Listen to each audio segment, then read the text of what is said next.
Like, How's it going? masks. How do you do, good sir? I do pretty good. How are you? I'm Woody.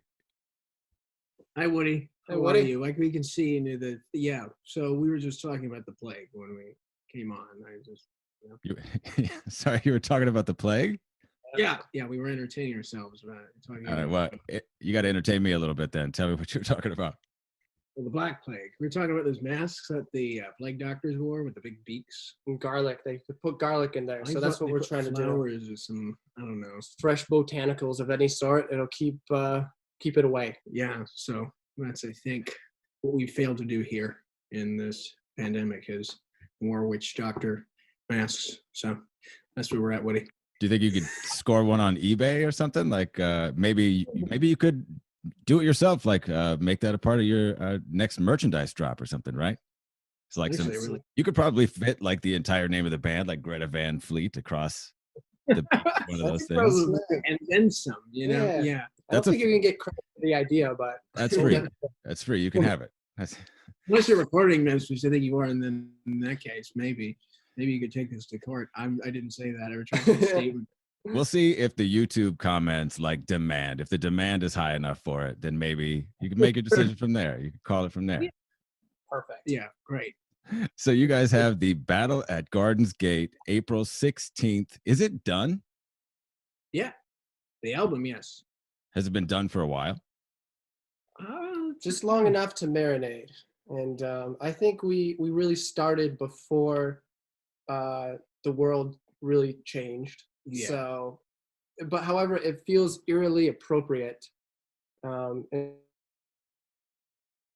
Yeah, we recorded this thing over the course of we started last summer, summer of 2019, and finished, I think, a couple months ago. And really, it was a matter of fitting in recording in between touring was the big tricky part. Nothing that was out of the ordinary, but and that's kind of how we've done the other albums. But yeah, so it's been kind of a strange year, obviously. So now we've finally gone, okay, let's get into the studio and try to be safe about this and get the last 2 tracks recorded. So yeah, finally finished. Well, so you did have to finish some of the album during this pandemic. Yeah. And prior to that, like, when did you start writing this thing? Like, I understand that you started writing it or started creating it on the road, but like, can you recall like how far back that was? I think we really started. We really started writing this, I suppose, at birth, when our souls were first paired with our embryonic journey, our human bodies into the bounded universe, together, the physical worlds of this dimension. So we're on LSD right now, by the way. Just a little bit, micro dosing. It's like this beautiful tapestry of all this different material that we've sifted through and have lived with for years, and some of it's brand new and some of it's some of the first tracks we ever wrote and just revamped and decided what to take from the past and take from the future. So that seems to be what constantly happens when we record it. We're constantly writing, so sometimes it is borrowed from an earlier time. You take it off the shelf, dust it off. Sometimes it's written in the process of just recording that album. We constantly rip ourselves off as we go. Yeah, hopefully not too badly. That's smart.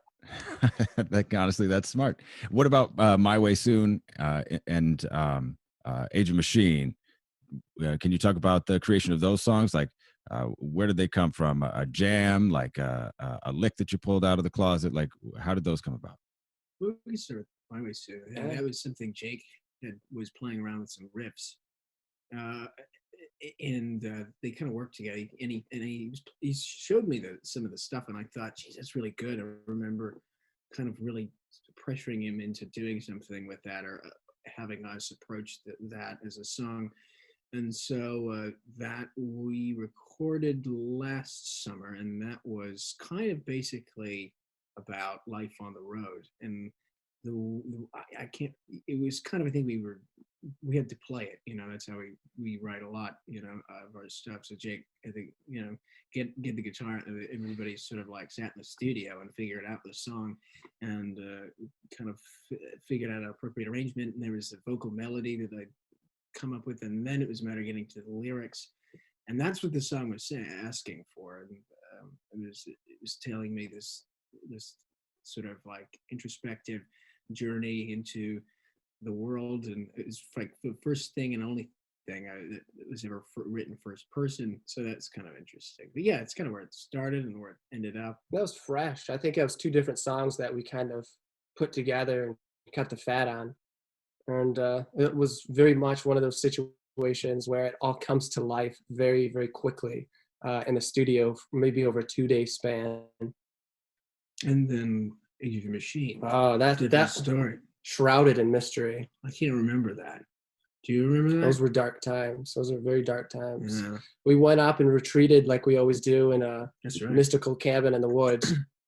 And it all started with the opening riff. And that's where the entire dark nature and beauty of the song sprouted from, that one little tiny seed. So we essentially shut ourselves in this cabin for 2 or 3 weeks. And that's one of the things that we came up with. Yeah, actually, there was a couple. We decided, there was time. Okay, we'll just have a break from touring for maybe 2 weeks it was, and then it was like back on the road. So it's kind of, well, let's take that time to figure out what we want to do next, because I believe Anthem of the Peaceful Army was already rolled out. Oh yeah. So we got together and kind of just played around with some ideas, and that was one. And so again, it was just, that's kind of seems to be the way that we write most often, is that everybody just has to kind of get together and figure out what this is and do their thing in it. And but it's really intense. It's really intense getting so close to something like that. You have to find a way to kind of understand that that is an extension of yourself in some way or another, and that is not you. Or else you can. In a way, you just have to know how to get out of it afterward. Yeah, isn't that hard, Woody? Isn't it hard to learn to play outside of the rules, and then at the end of the day, you have to learn how to turn that off and go and live in a society like this? It's just getting to one place or the other. It's a whole. There's no real switch that we know of. And what a weird society you've returned to. Yeah, we came out of the door and everybody was wearing masks, and that was different. I thought it was really striking, just in hearing My Way Soon and hearing what it was about, and thinking about your reintroduction with this new album into the world, in the song about the travel experiences that you've had, and a song about the journey, an album, it sounds like that's about the journey that you've been on at a time that we can't. Are you struck by that? Are you? Yeah, I thought there was a lot of irony in that. I thought, is this even an appropriate song for this time? But I think it is a little bit retrospective, and I think there's hope for the future in it, and it kind of invites people to sort of reevaluate things when we can go back out into the world and be together, to have a new perspective on it, and to take on that freedom you really do have in going out and having your own journey and your own voyages and all that.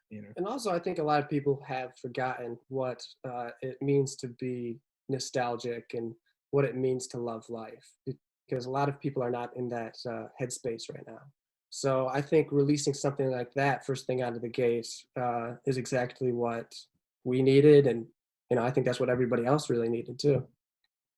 Is that one of the main things that you had thought about, like what you want people to get from your new album? Are there things, do you create music with the listener's experience in mind, in terms of like, I want them to receive this or to feel this? I think a little bit. Yeah, sometimes, definitely. Yeah, I think it's a bit of both, right? Absolutely. It seems to be like, as an artist, you feel a certain way, and then that if you feel that way, somebody else is going to. And I'm so surprised so often at how that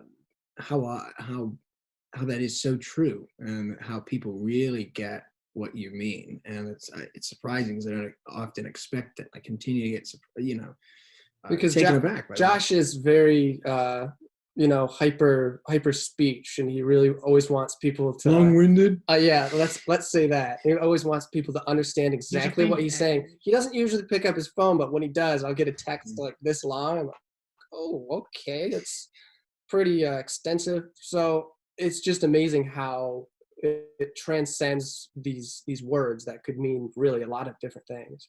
But it's a feeling, and in our experiences, it always seems to translate.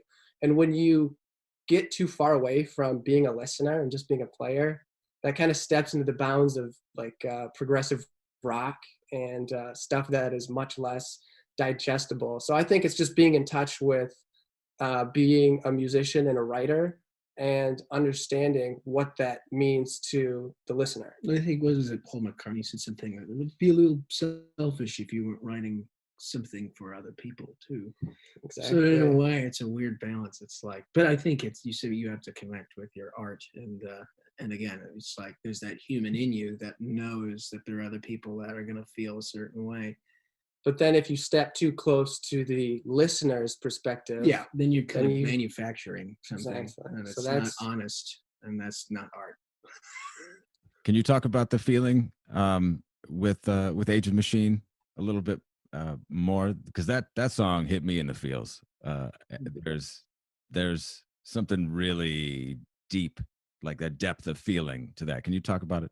Well, preliminarily, I would just like to set the scene that My Way Soon in no way represents the album as a whole. I think Age of Machine kind of does that. Yeah, more so, I believe. Yeah, I would agree with him. Yes, I think more so. It's but it's like every song is on the album really is its own story and its own mythology, and works into this world of this Garden's Gate. But yeah, Age of Machine was based off of a lot of that dystopian literature that I was really getting into it. I mean, at some point pretty heavily, but ultimately it's kind of like a through line that seems to be a lot of literary interest from time to time. It's like, okay, yeah, it's like what would it be, like George Orwell, 1984, and Huxley, Brave New World and Island, and that kind of stuff puts a lot of things into perspective. Perhaps societally. Dune. Yeah, Dune, in a way, yeah, actually. Who did that? Wasn't Asimov, that was like foundation. But there was some science fiction aspect to it. And Jake would kill me if he knew I was talking about science fiction. We'll just bleep that out. So some kind of like astronaut in outer space killing aliens album, is it? Well, well, when it's not that. It's no. So anyway, back to what we were talking about, right? Yeah. Long-winded. So yeah, that's what that was. And I think it's a lot about being disconnected with, and I suppose it speaks louder right now in these times than ever. It's about not being as connected interpersonally as we once were before the advent of the technological revolution. And that's what kind of this strange irony that we're talking through this screen, right now, we're so plugged in and all of that. But and that's the chorus, is like, let go. It's your choice, and to at least think about it. At least it's an idea. You don't have to let go. It's hard. So many people are so. I mean, it's frightening in a way if you really want to think about it in depth. But especially as to where it could go in a not so positive light. Or in a more positive light, we could use technology to our advantage in the medical field and that kind of stuff. But it's really about identity. It's more like a song about having an identity beyond this vicarious relationship we have through technology, and to let go, unplug from the source and all of that. So yeah, that's kind of what the track is to me. I'm struck by simply how moody it is. There's just a moodiness to it that really, I don't know, it's almost below the surface. But I think that's sort of what you're pointing to as well, is that connection. It's not real. It's intangible. And we sort of lost ourselves, I think, a little bit in that way. But this is a little bit further off topic. Okay, tell me, because I don't want to take up too much more of your time. Tell me what it was like. You got all the time in the world? All right, cool. Well, let's do it then. Tell me what it was like recording with Greg Kirsten. Greg is an incredible multi-instrumentalist and an intimidating piano player to be around. I think some of the most useful things he really implemented himself in is being a part of the band for some takes, because for this album, more than any other album, we really wrote a lot in the studio. So it was the four of us in the studio while they were hanging out in the control room, really bashing the stuff out. And if he felt he needed to come in and, make his presence be felt, he did. And so I think one of the most important things he did was, he would sit there and play bass while we're playing, piano, drum, guitar track, because it's very important to have the band feel when you're laying down the initial groundwork of the track. Because if you don't have that, you may as well just be programming the drums, the rhythm section. So yeah, then I would just go back over, and then we would lay down the real tracks, and he was very helpful. Yeah, and he kept that live. That's really what that's what Greta Van Fleet is. I mean, to a great degree, we're a live band, and so that translates in the studio if it is live for the most part, and that's what Greg really understood and was able to do with us. He was able to create that live thing. He aided in that. He came out and he played when we needed somebody to just kind of like do that. It was good. What does that do? What does that do when he says, all right, hold on, let me pick up the bass for a minute? Well, it fills in that area, because where I would want to be is kind of, I want to be sitting up here, and the drums and bass live in this kind of area, and Jake lives in this area, and Josh is kind of all encompassing, as the lead vocal. So it's very important to have that feel of a band, a full band, when you're doing the initial tracks. Because one thing that we don't want to be doing is, okay, we're going to do drums first, and then bass, and then guitar. What's really important is the interaction between musicians and the magic that's felt there. The communication. Yes, it's a communication. And it's funny because the only times that sometimes we see each other, we'll just be sitting there playing, like just Daniel and I will be on bass and drums, and then Jake will walk into the room and just pick up a guitar, and we'll play for an hour, and then we'll put it down, and we're like, we didn't talk once. Yeah, we're like, oh, hey. Hi, by the way. It very much feels like that's you're actually closer to somebody that you're jamming with than even having a conversation with them sometimes. Sure. I think I can understand that. I think I can. That's the musical connection that you create, right? And he, I guess, in a sense, sounds to me like he would facilitate that. He would help facilitate that connection. In a sense. We always think of him as a chameleon type who can kind of resonate whatever frequency we're at, and help us in that regard, in that little space and time, and that little universe that we create at that moment. His versatility and his musicality and his ability to be a fly on the wall, and he's one of the best for sure. And his facilities to bring to life what we're hearing, like the Age of Machine aesthetic.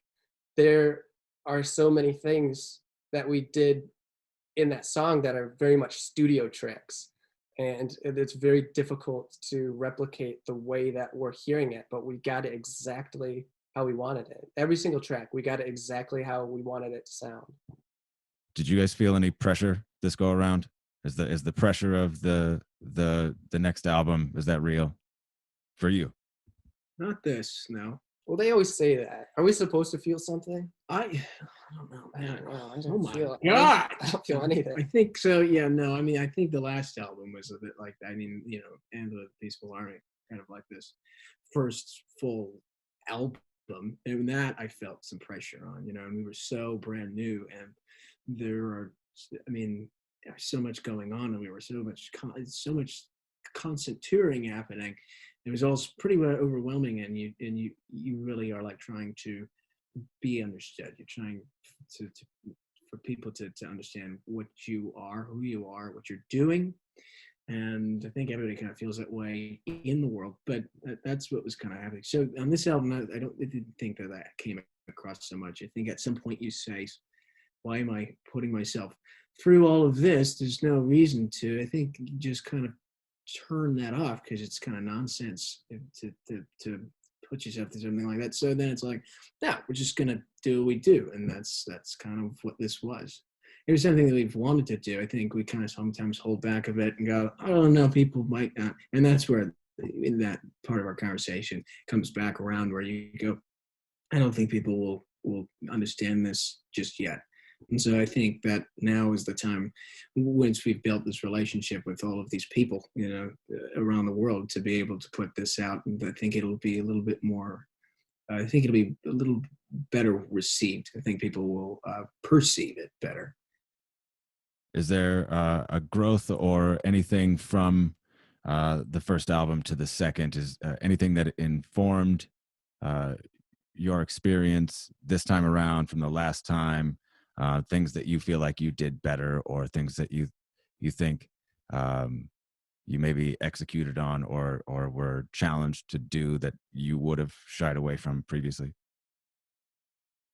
I think just the sonic landscaping. I think after two albums ish, I think that we have a much stronger foothold in the studio, and we understand how that works to the point where we can concoct this track and bring out this four-dimensional element, like you were saying about Age of Machine. Is their instruments playing together? They are playing notes on the very lowest material level. But what happens with the relationship and the energy of the steady pounding drums and the hypnosis of that bass and that guitar, and then things break and things open up, it's kind of reeling in that fourth dimension. Because a lot of the time I hear music that is very face value, and there's nothing wrong with that, but we wanted to go further, and we wanted to create music that is a universe. And with the music that we've actually made this time around, there's this very visual place or places that we had to conjure up, which actually, non-music wise, I think that's something that we really delved into that we haven't before. And that was a big dive to really confidently say, okay, this is That's everything. Confidence, right? yes, this is the It's visual like world. shutting fear out, because it doesn't have any place in art if it hinders your ability to create art. So it's just a matter of coming to that realization that there's just some spiritual thing to that. It is, you come upon these ideas, and then you unbind yourself from something that you've been unconsciously binding yourself to, that isn't necessary. That's creation, though, right? Like you have to Yeah. do that in order to continue to create, or to create anything new. You got to sort of unbind yourself and open up and do something different. Give Josh, Sam, yourself to not give a damn. Yeah, absolutely. exactly. Well, I really appreciate you two taking the time to speak with me. Josh, Sam, Greta Van Fleet. The new album drops April 16th. The Battle at Gardens Gate. Thanks again so much for spending time with me. Thank you very much, Woody. All right, you guys have a good one. You too. too. Later.